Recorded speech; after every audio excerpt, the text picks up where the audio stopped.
the landscape is changing very very fast. बच्चों के मन में ना रहता है कि थोड़ा प्रेशर होता है कि हाई पेइंग जॉब चाहिए. You can't climb the ladder of success with your hands in your pockets. If you are getting a high package salary, you should reject it. कोई एक इंडस्ट्री बताओ जहाँ पे सेल्स के लोगों की रिक्वायरमेंट नहीं है. जब हम लोग हायरिंग करते हैं, जब हमारे स्टार्टअप्स हायरिंग करते हैं, we look for people who come with that mindset. अब आप जब अपना रेज्यूमे बनाते हो उसमें इतने एडजेक्टिव्स डाल देते हैं, ठीक है, उन एडजेक्टिव्स को देखते भी पता चल जाता है कि ये कहाँ से निकला हुआ है. Please understand, success is a very uncomfortable position. What we are looking for in a candidate is. My first question is for Sanjeev sir. Sir, आपका जो कंपनी है Dillard Electronics, it started in 1961 and आज के time आज तक वो industry 4.0 MSME है. So तब से लेकर आज तक इतने सारे टेक्नोलॉजिकल एडवांसमेंट है, डिसरप्शन है, तो बहुत सारे इनोवेशन भी हुए. बट ऐसी कौन सी चीज है जो आपको लगता है जो through out the years constant रही है? जो चीज कांस्टेंट है वो तो सिर्फ चेंज है. सिर्फ चेंज ही जो कांस्टेंट रहती है और कुछ चीज कांस्टेंट नहीं है. We have to keep changing every day, every year. Technology बदलती है, सोच बदलती है, विजन बदलता है, मिशन बदलता है, ऑब्जेक्टिव बदलते हैं, स्ट्रेटेजी बदलती है, सब चेंज ही कंटिन्यूस है. ओके, सो जैसे आज हमारे साथ स्टूडेंट्स बहुत सारे हैं, तो आप इन्हें क्या एडवाइस करना चाहेंगे कि ऐसी क्वालिटी अपने अंदर इनकलकेट करें कि ये सारे चेंजेस जो मार्केट में आते हैं, डिसरप्शन आते हैं, उनको अच्छे से ओवरकम कर सकें, सर्वाइव थ्राइव करना है. आई थिंक जो बच्चों के लिए एक चीज समझना जरूरी है कि कोई भी आप एक विजन, एक फोकस, एक ऑब्जेक्टिव को लेकर चलें और उसी को परस्यू करें for long term. That is the right thing to do. अगर उसी को परस्यू करेंगे कंटिन्यूसली और उसी में जो भी ऑब्स्टेकल्स आ रहे हैं उसको आप ओवरकम करोगे, हर्डल्स क्रॉस करते जाओगे, then things will become easier and you will become master in that one specific field. Could be any field. What is required is being master in one field rather than just jumping from one field to another. Very well said. Good. So my next question is to Naman sir. Sir, आप बहुत सारे startups and founders को guide करते हैं and आपका real life जो experience है वो बहुत ही रिच है. ऐसी कौन सी चीज़ है जो ट्रेडिशनल करिकुलम का पार्ट नहीं है, जो बच्चों को नहीं पढ़ाया जाता, लेकिन आज के टाइम में बच्चों के अंदर होना बहुत ही क्रिटिकल है? काफ़ी रैपिड पेस पे चीज़ें बदल रही हैं. You might be hearing from people in different forums that with the advent of AI, with the advent of new technologies, the landscape is changing very very fast. The skill which we always say is are actually there are two skills, right? One is your learning ability. So how fast are you able to adapt to whatever is changing? अगर technological advancement हो रही है तो आप कितना जल्दी उसको सीख सकते हैं. अगर को पायलट्स बन रहे हैं तो उनको यूज़ करना किस तरीके से जल्दी आप सीख सकते हैं. तो the constant ability to learn and adapt to new advancements, that is something that we always encourage people to learn. On the curriculum side कुछ लोगों ने अभी शुरू किया है, but I think there is a massive scope. There is entrepreneurial mindset करके एक चीज़ होती है which has a larger ambit of learning, right? It is not restricted कि आपको अपना business ही setup करना है तब आप entrepreneurial mindset सीखो. It also applies to a lot of professionals. In fact, जब हम लोग hiring करते हैं, जब हमारे startups hiring करते हैं, we look for people who come with that mindset, who are problem solvers, who are leaders in their own right? So all of that is covered under entrepreneurial mindset. The third thing is there's a lot of awareness also happening around it. But financial management, personal finance management is something that people at a young age should be learning. I'm very sure with Talent Grow, a lot of your modules do cover aspects of these. So kudos to you guys for taking that. Safe की बात कर रहे हैं तो वो तभी चाहिए जब हम खुद का बिजनेस शुरू करें, जब हम ये एंटरप्रेन्योरशिप जर्नी शुरू कर रहे हो. बट आपको क्या लगता है, क्या एंटरप्रेन्योरियल माइंडसेट उन लोगों के लिए भी जरूरी है जो जॉब्स में जाना चाहते हैं कॉर्पोरेट में, और how will they reflect that? Absolutely absolutely जैसे ये मैं हिंट कर रहा था in the previous response also entrepreneurial mindset होता क्या है आप प्रॉब्लम को ब्रेक डाउन करें in series of steps you look at finding solution to those problems. How do you find solutions? Through creative measures. अभी क्या होता है बच्चों के मन में ना रहता है कि यार थोड़ा प्रेशर होता है कि हाई पेइंग जॉब चाहिए, बट एक होता है कि इनिशियली आप लर्निंग पे आते हो, तो बच्चे कैसे प्रायोरिटाइज करें इनिशियली हाई पेइंग जॉब और लर्निंग वाली जॉब? सिंपल से मैं एक जवाब देना चाहूँगा कि दो फ्रेजेस हम लोग पढ़ते रहे जो इंग्लिश लिटरेचर आप इन जनरल आप स्कूलिंग में भी आप पढ़ते रहे कि you can't climb the ladder of success with your hands in your pockets. बाहर निकालना पड़ेगा, मेहनत करेंगे तो उसमें कुछ मिलेगा। या आप संस्कृत में आप देखते हैं तो आप उसमें कहते हैं कि उद्यमे ही सिद्ध्यन्ति कार्याणि न मनोरथ ना ही सुप्त से सिंहस्थ प्रवेशन्ति मुखे भगा। परिश्रम से ही सब कुछ मिलता है, ना जैसे कि सोए हुए शेर के मुंह में मृग स्वयं प्रवेश नहीं करता। But as a human being आप एक चीज ध्यान रखनी पड़ेगी, लॉर्ड बायरन ने कहा है बैड हैबिट्स डाई हार्ड। जो गंदी आदतें हमारी जल्दी से छूटती भी नहीं। अब प्रायोरिटाइज आपको ये करना है कि आपके मन में पहले आ क्या रहा है, किस फील्ड जो आपको। मैं एज ए टीचर में ये कहता हूँ जो बच्चे 12वीं तक पढ़ रहे हैं, ठीक है, आज ए पेरेंट्स हम सब ये सोचते हैं कि मेरा बच्चा या तो इंजीनियरिंग में जाए या मेडिकल में जाए, उसके अलावा हमारे यहाँ प्रायोरिटीज बनती नहीं कि और कोई नौकरी बचती है या कोई प्रोफेशन बचता है। नाउ द थिंग इज कि फॉर एग्जाम्पल अगर मैं अपना एग्जाम्पल देखता हूँ, अब आप लोगों को अगर हम लोग ये कहते हैं टैलेंट ग्रुप ग्लोबल की तरफ से जब आपने इंटर्नशिप की है तो हम कहते हैं कि आप अपना रेज्यूमे दीजिए, ठीक है, हम आपको कहते हैं कि आप बाकी सारा सोशल नेटवर्क छोड़ दीजिए, आप now you are only on LinkedIn, आपका हम लिंक्डइन प्रोफाइल देखते हैं बेसिकली, और उसी के हिसाब से हम देखते हैं कि आप लोग क्या करना चाह रहे हैं। अब आप जब अपना रेज्यूमे बनाते हैं उसमें इतने एडजेक्टिव्स डाल देते हैं, ठीक है, उन एडजेक्टिव्स को देखते हुए पता चल जाता है कि ये कहाँ से निकला हुआ है, ठीक है। मोबाइल आपके पास एक भगवान ने टेक्नोलॉजी दे रखी है, साइंस ने टेक्नोलॉजी दे रखी, पर उसका मिसयूज ज़्यादा है। हम उसका प्रॉपर यूज, उसमें बहुत सारी चीज़ें हैं पर उसको हम ढूंढना ही नहीं चाहते, हम कुछ ढूंढते हैं उसके अंदर कुछ और है, ठीक। आई नो कि भाई I went for an interview in Indian air force, तो मेरा नंबर 11 बजे करीब आया। जब मैं एंटर करने लगा तो मुझे पीएन खड़ा था बाहर, उसने कहा कि साहब आपको यहाँ बैठना है, तो वहाँ चेस्ट नंबर मिलता है आपको, मैं चेस्ट नंबर था 28, 28 नंबर साहब आपको यहाँ बैठना है। मैं 11 सवा 11 बजे से वहाँ बैठा, लंच हो गया, खत्म हो गया, उसका जाकर वहाँ बैठा दिया मुझे। 4 बजे तक वो सेशन होता है, 4 बजे तक मुझे भी अंदर बुलाया गया। नेक्स्ट डे मेरे साथ फिर यही हुआ, और फिर ऑलमोस्ट 1 बजे से पहले मेरा नंबर आया कि यू कैन कॉल इनसाइड। 7-8 आदमी को बोर्ड बैठा था, उन्होंने पूछा तो उनका how mister Joshi how are you feeling, with fine. बोला आपको नहीं लगा कि बुरा नहीं लगा कि आपको कल से बुला रखा था, आप बैठते रहे बाहर? कहते मुझे बुरा नहीं लगा। कहता आपको रीजन पता कि आपने क्या, क्यों आपको बिठा के रखा था? मुझे ध्यान नहीं आपने किस रीजन से मुझे बिठा के रखा। कहता आपने अपनी क्वालिटीज में पेशेंस वर्ड यूज नहीं किया, तो you are checking your patience. तो प्रायोरिटीज आपकी ये है कि पहले तो आप ये मान लीजिए कि आप नौकरी करना चाहते हैं या अपना काम करना चाहते हैं। जो भी नमन जी कह रहे थे, दोनों ही चीज में सेटअप चाहिए आपको। तो मेरी आपसे सिर्फ एक हम्बल सबमिशन ये है, क्लियर थॉट प्रोसेस बना लीजिए। सुबह उठ के और कुछ नहीं कर सकते, सिर्फ ये भगवान का धन्यवाद दे दीजिए कि मुझे आज के दिन में पॉजिटिव वाइब्स आती रहे, मैं कुछ पॉजिटिव दे सकूं। अगर आपने सुबह उठ के भगवान से कहा कि हे भगवान मुझे ऐसा हाथ मेरा मत करना, मेरा हाथ ऐसे करवा के रखना ताकि मैं किसी को दे सकूं, I think that is the best thing for all of us. That's it. तो बच्चों के मन में डर है कि जो एआई है वो जॉब्स ले जाएगा और इतने सारे डिस्ट्रप्शंस आ रहे हैं। सो मैं ये जो शेयर करना चाहते थे स्टूडेंट से कि आज के टाइम में ह्यूमन करेक्ट एंड ये जॉब्स अभी भी अवेलेबल हैं एंड रहेगी, इससे आपका क्या कहना है? बहुत ही बड़ा क्वेश्चन उसने पूछा है, जिसका कि आंसर मैं तो नहीं दे पाऊंगा। बहुत बड़ी रिसर्च टीम बैठी हुई है, सोच रही है इसके बारे में क्या आंसर होना चाहिए इसका।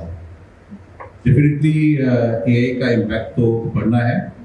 जो भी नॉलेज बेस्ड जॉब्स हैं, क्योंकि नॉलेज बेस्ड डेटा कैप्चर करेगा नॉलेज को, और आपके सर्च इंजन जो उस नॉलेज को आपके सामने पेश कर देगा, उसी की सारी जो एल्गोरिथम्स बन जाएंगे जो कि आपको डिसीजन मेकिंग आसान हो जाएगी। तो डेफिनेटली जो भी नॉलेज बेस्ड जॉब्स हैं उनमें तो AI का खतरा बहुत स्ट्रांग है, मगर जो फिजिकल जॉब्स है जहाँ पे कि नॉलेज बेस्ड नहीं है, स्किल जॉब्स है, वहाँ पे AI शायद काम बहुत कम कर पाएगी, वहाँ पे लोगों की जॉब्स इंटैक्ट रहेंगी। तो जो वर्कमैन है, स्किल आर्टिसंस हैं, प्लम्बर्स हैं, कारपेंटर्स हैं, इलेक्ट्रीशियंस हैं, उनकी जॉब शेड्यूल टाइम रहेगी। डॉक्टर्स में भी शायद प्रॉब्लम रहेगी ये की कि मेडिकल रिपोर्ट सामने आ जाएगी, एनालिसिस डायग्नोसिस सामने हो जाएगा, रोबोटिक्स सर्जरी हो जाएंगी। वकीलों की भी नौकरी में खतरा है क्योंकि सारे जो लीगल एस्पेक्ट्स हैं वो आपको यही बता देगी कि क्या किस तरह हैंडल करना है आपको, और शायद जजमेंट्स भी आसान हो जाए। पर ये सब चीज़ें काफ़ी आगे की हैं और इमीडिएट तो हमको ज़्यादा टेंशन लेने की जरूरत नहीं है, हमको सिर्फ अपना काम करते जाएं और एक और सोचते जाएं कि जो हमने सीखना है AI के बारे में उसके भी दो पहलू हैं। एक तो पहलू है AI यूजर्स का, तो हमने वो सीखना है कि AI को यूज कैसे करना, उसमें भी अकलबंदी है। हम देखते हैं कि किसी एक जन को बिठा दो कुछ टॉपिक के ऊपर सर्च करने के लिए गूगल के ऊपर, वो आपको ऐसा कुछ नहीं मिल रहा, जीरो रिस्पॉन्स आएगा, कुछ चीज़ नहीं मिली। किसी और को लगा दोगे तो वो उसी सब्जेक्ट के ऊपर पूरी एक थीसिस लिख लाएगा सिर्फ गूगल सर्च के थ्रू, क्योंकि उनको समझदारी है कि मैंने कौन से कीवर्ड यूज करने हैं, मैंने कौन से प्लस मैंने यूज करने हैं, मैंने एडिट क्वेश्चंस क्या ऐड ऑन करने हैं, उससे इन्फॉर्मेशन मेरे को मिल पाएगी। तो एक तो AI में है कि जो यूजर एस्पेक्ट है कि यूज कैसे कर सकते हैं AI को, और दूसरे क्रिएटर्स जो कि AI के फंडामेंटल्स क्रिएट करना, मतलब जो टूल्स हैं उनको कैसे बनाना, वो एक अलग स्कीम है, उनकी रिक्वायरमेंट बहुत बढ़ जाएगी। जो आपने स्किल्स बोली, इन बच्चों को, ये बच्चे इन चीज़ पे काम तो करेंगे, बट ये क्वेश्चन पूछते हैं कि क्या आप एक वन रेट जब हायरिंग करोगे, ऐसा कोई वन रेट जिसको ज़्यादा वैल्यू करोगे, या फिर एक रेड फ्लैग, एक रेड फ्लैग होता है कि आपको अच्छा इसमें ये क्वालिटी, इसको हायर नहीं करना, वो आपकी ऑर्गेनाइजेशन में क्या है? देखो ऐसा है कि जो ट्रेड इंडस्ट्री देखती है कि जो भी अंदर आ रहा है, we look at it that he should be a good student। हम ये समझ सकते हैं और एक्सेप्ट कर लेते हैं कि इसका वो स्किल लेवल और नॉलेज बेस वो नहीं है जो हमको चाहिए, मगर हम ये चाहते हैं कि इसके कम से कम एप्टीट्यूड हो, एक लर्निंग माइंडसेट हो जो कि ये चीज़ों को अब्जॉर्ब कर सके और उनको सीख सके। सिखा हम देंगे मगर वो सीखने वाला बंदा होना चाहिए। So the learning trait is very important. He should be a good learner. He should be well behaved. He should have good communication skills. So these are some basic things which are required. मैं ना एक और point इनके point पे आऊँगा जो बता रहे थे ये रिगार्डिंग दोस सैलरी, बता रहे थे ना कि सैलरी पैकेजेस क्या मिल रहे हैं। What I would say is कि in fact when you are getting your first job, your pay package should not be a consideration at all. In fact, I would say, if you are getting a high package salary, you should reject it.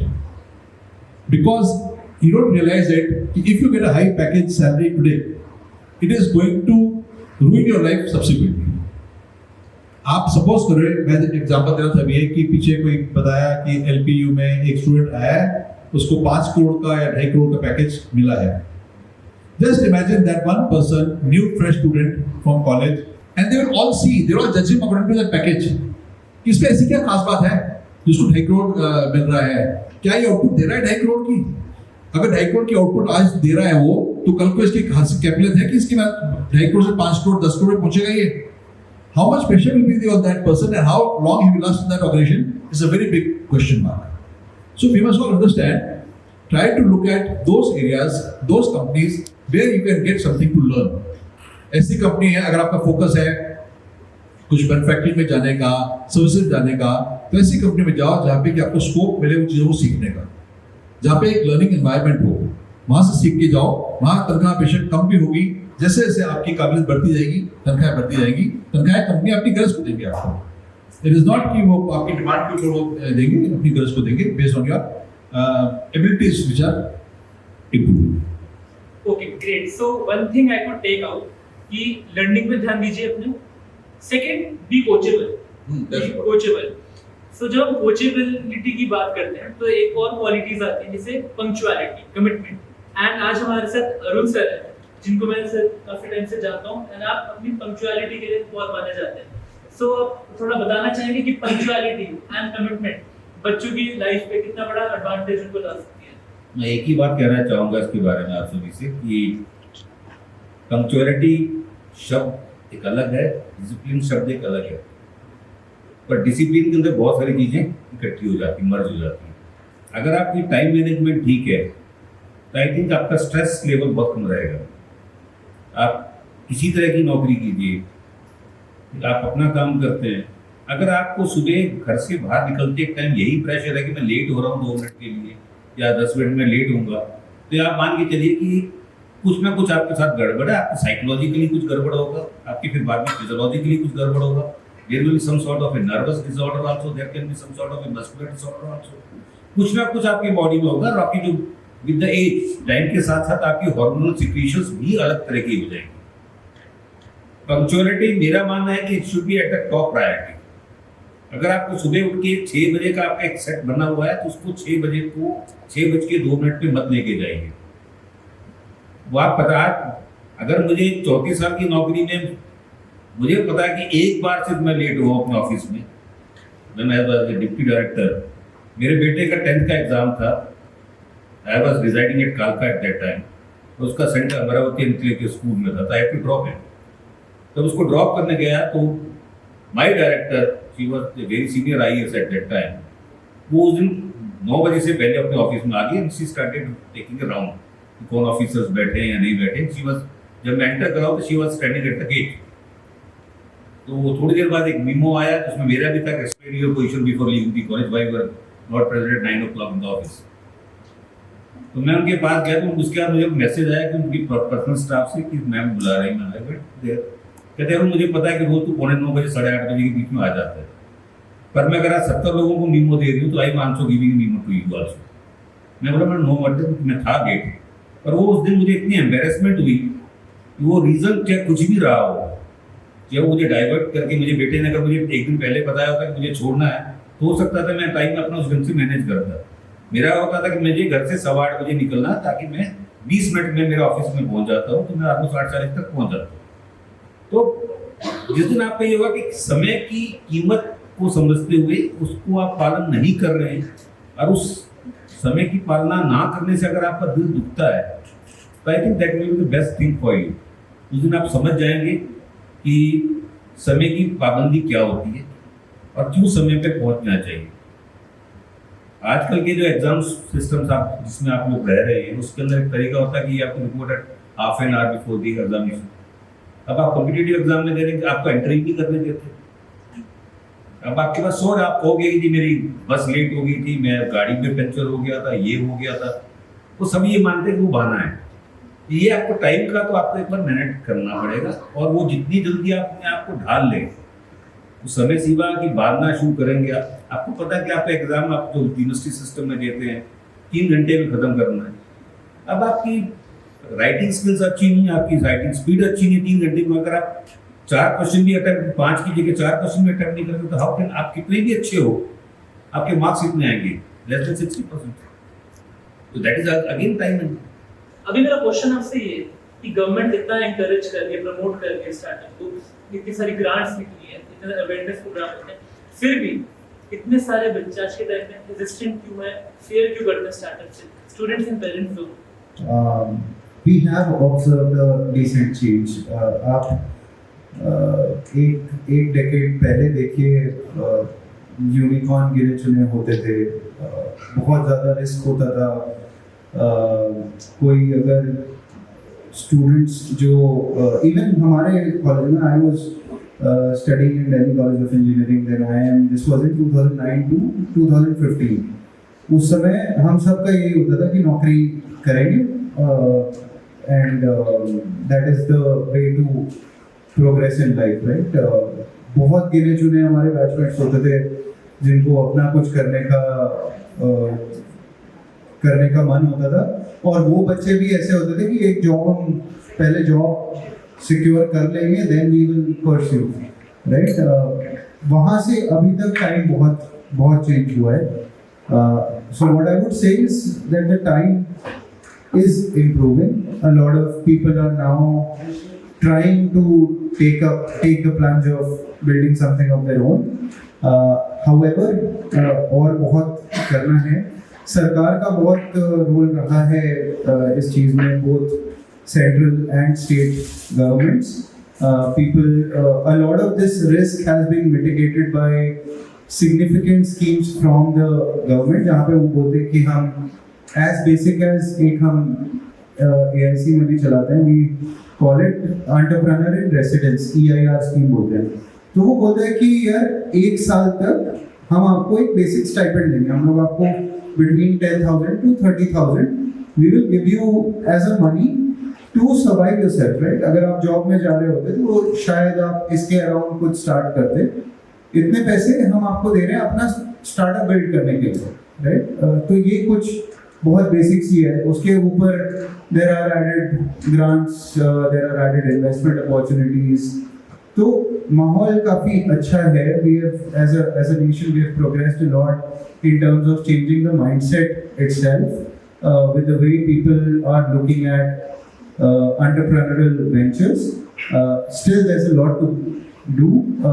I think all the entities nationally are working towards even furthering this, so that more and more students become risk takers and also don't take it in a negative sense. इसके पास कुछ नहीं था इसलिए इसने शुरू किया, ऐसा नहीं है. उसने ये शुरू करने का रिस्क लिया, he should be rewarded for that. Colleges में क्या होता है कि बच्चे ना पैसिव कंज्यूमर ऑफ कंटेंट बन चुके हैं rather than they should be active learners. तो इस पे आपका क्या ख्याल है? ये तीनों के लिए सेम ही क्वेश्चन है. So Sanjeev sir, would you like to go first? नहीं, do you mean to say कि जो स्टूडेंट्स हैं वो इंटरेक्ट नहीं कर रहे टीचर्स के साथ?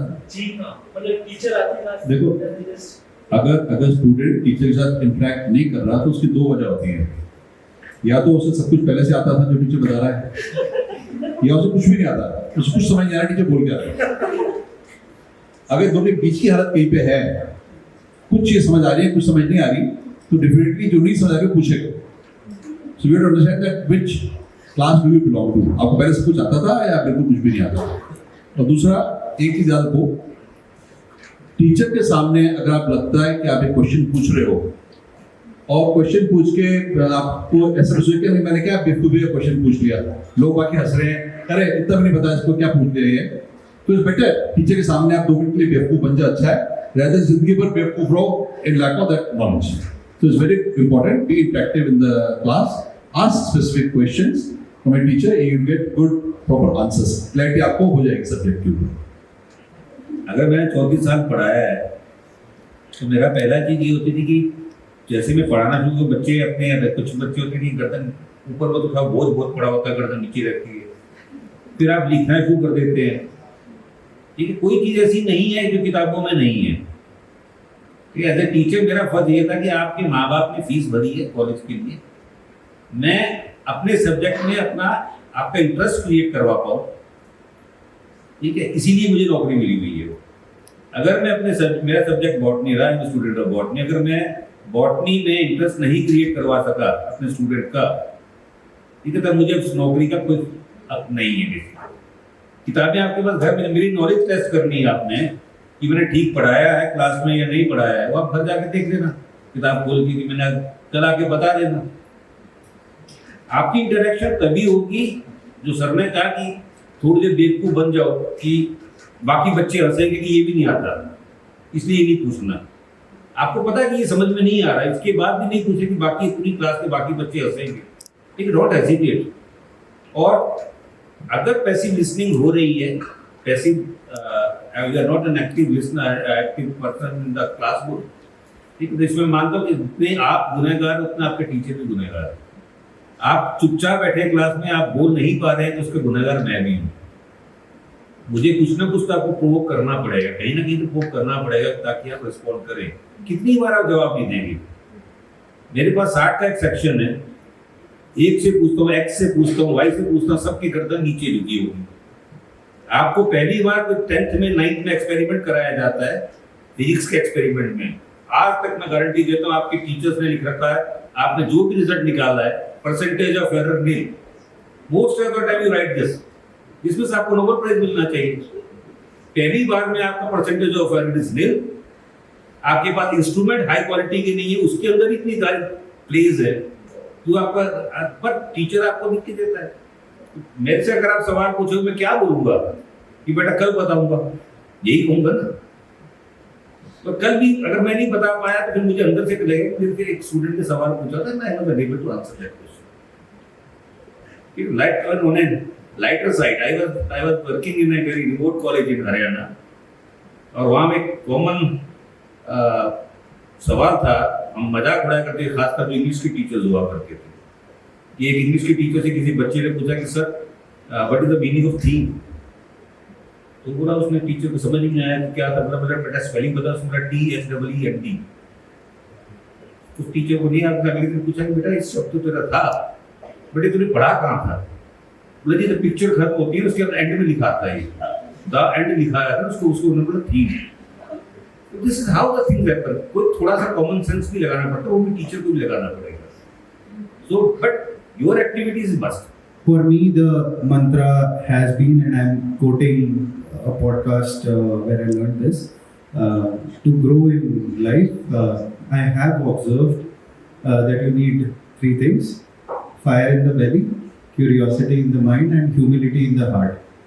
इसको लेके आप चलिए, everything else will follow. Amazing.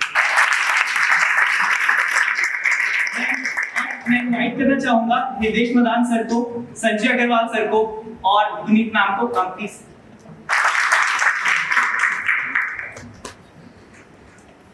So we have Guneet ma'am as well. And ma'am आपसे एक छोटा सा मेरा सवाल था कि HR की जब हम बात करते हैं तो बच्चों के मन में एकदम से कुछ तो होता है कि अच्छा HR इंटरव्यू मैम लेंगे या ये सब होगा। मैम आपसे मेरा एक छोटा सा सवाल है, सभी बच्चों की मैं बात आपके जरिए रखना चाहूंगा कि what are the top 3 skills जो आप चाहते हो कि हाँ वो बच्चों में, हर एक बच्चे में होना चाहिए, एंड उसकी बेसिस पे आप उन्हें हायर करते हो। As a HR person, I would say when anybody approaches us for an interview, what we are looking for in a candidate is topmost is the attitude, and then comes aptitude. See, if something is lacking in aptitude, we have very good systems. We have we give great opportunities to learn, skill development, knowledge, everything we will give. And so the person has to have some aptitude to learn. But attitude, we are hiring a negative person, if the attitude is negative, that person will spoil the work culture of a company. And culture of a company doesn't come up in a year also. It takes years to build up a culture. So that is very important, that any new person that is entering our company should not be having a negative, that person should not be saying that the glass is half empty. It has to say the glass is half full. With that thought process, we want, which are positive ethical values. We want that people who are joining us should also follow. They have to invite that. They have to invite the work culture of the company. I'll just give you a small example. Like if in some companies, the purchase people are making some percentage of their own profit under the table. Okay, I'm just giving a general example. कि होता होगा ऐसा कि if you give me the order, तो हम you give me a little commission अगर मैं आपको order दिलवा दूँगा company से, है ना? But we are like 100% sure कि जो हमारे purchase people हैं, they will never do such a thing, because from where are they taking their values? They are taking from the company. If the company is so ethical with all the stakeholders, whether it is the government, when it comes to following the government regulations, and other stakeholders are employees who are very important to us.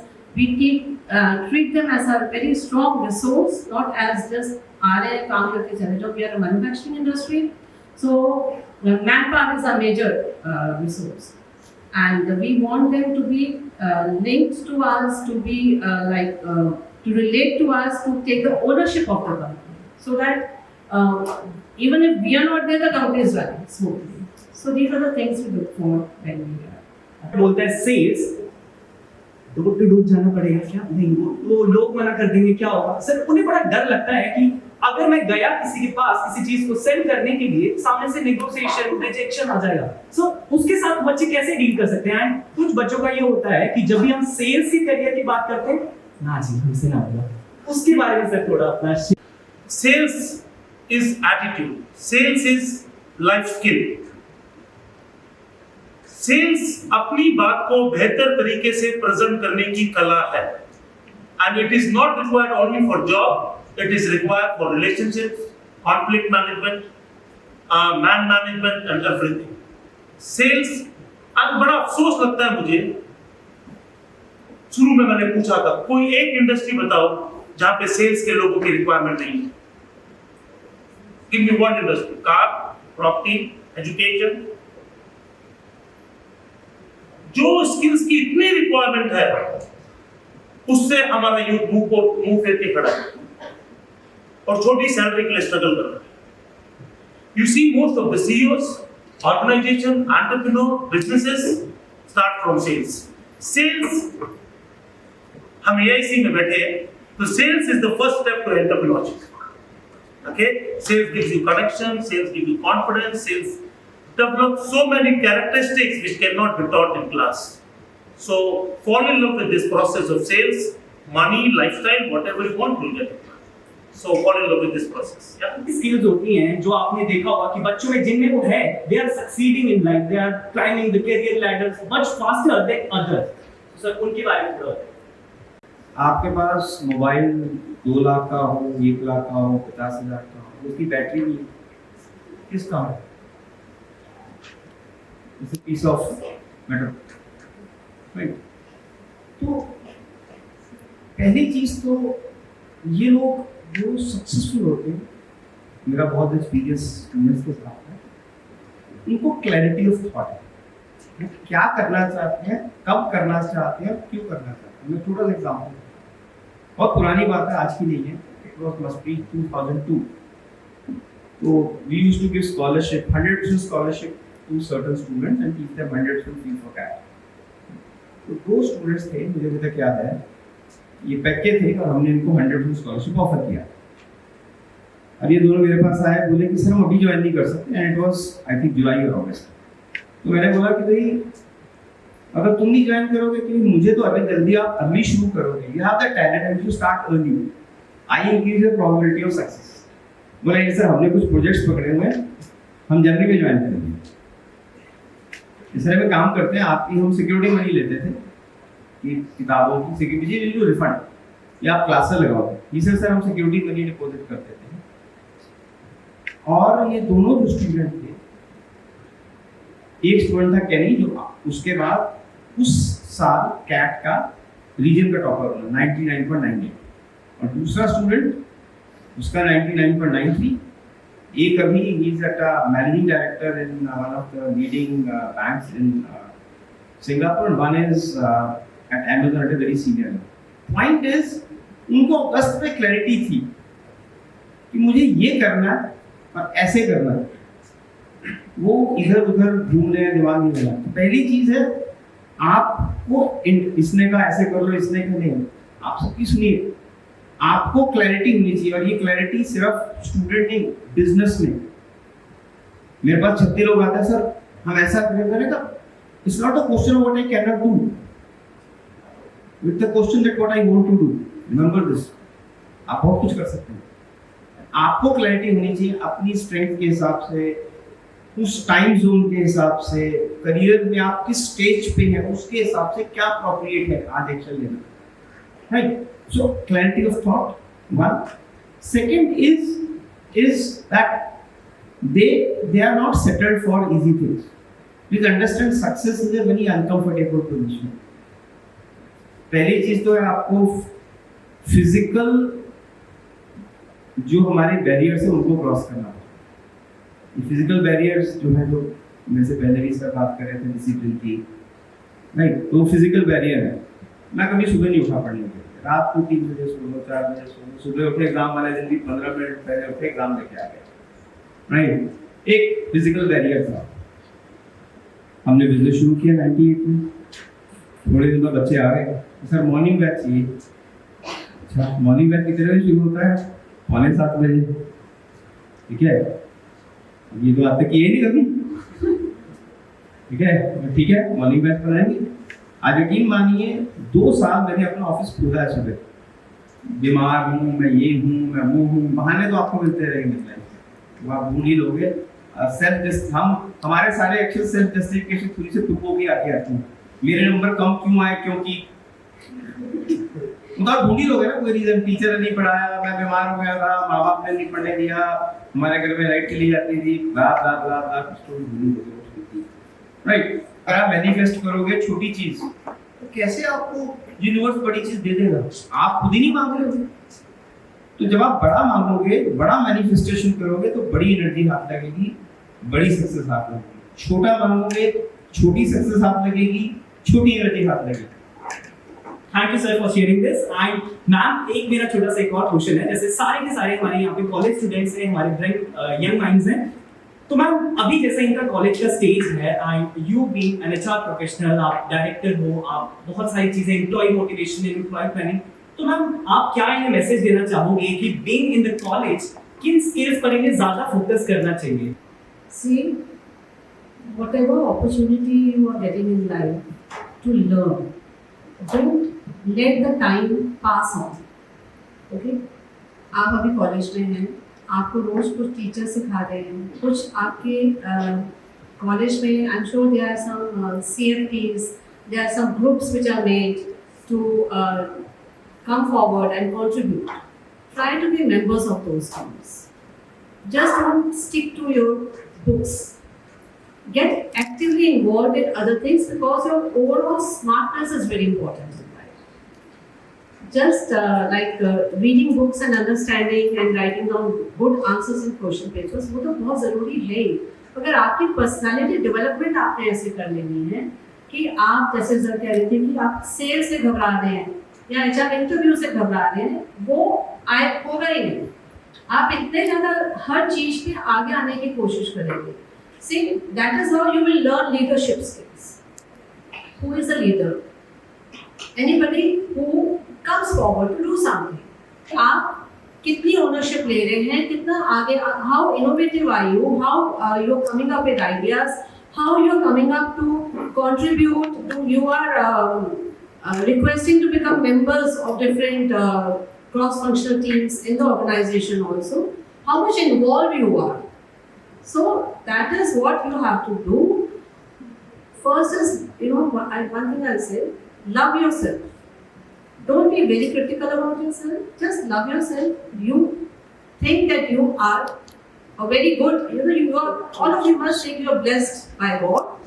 And with that thing, you have that affirmation in you, कि yes, I am capable, I can do it, you will be confident. So आपने जो college में opportunities मिल रही है वहाँ करिए, then you will get internship opportunities.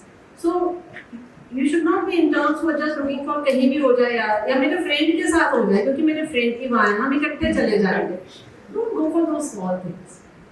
आप किस टाइप का जॉब लेना चाहेंगे और किस अच्छी कंपनी में आपको लर्निंग अपॉर्चुनिटी मिलती है, वहाँ की इंटर्नशिप करिए. अटेंडेंस सिर्फ ज़रूरी नहीं है. Some companies at ours are very particular कि अटेंडेंस नहीं होगी तो सर्टिफिकेट नहीं देंगे हम. But some are very big companies also कि बस 3-4 दिन आ जाना जी दे देंगे. Because why? Because companies have to work hard to teach something also. Somebody has to leave work and make the person say, use some energy, use some brains to pass on the knowledge.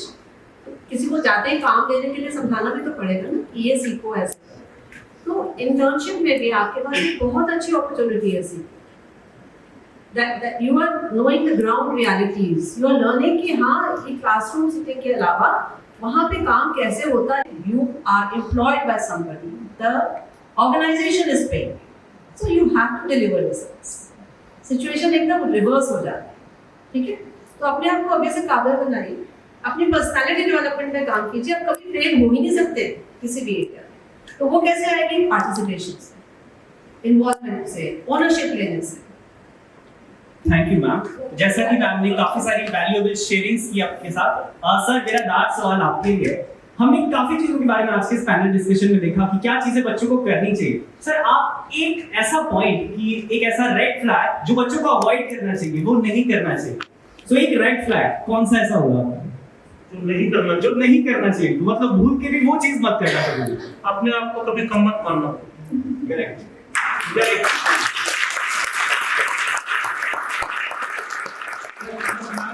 As man said, okay, you are blessed.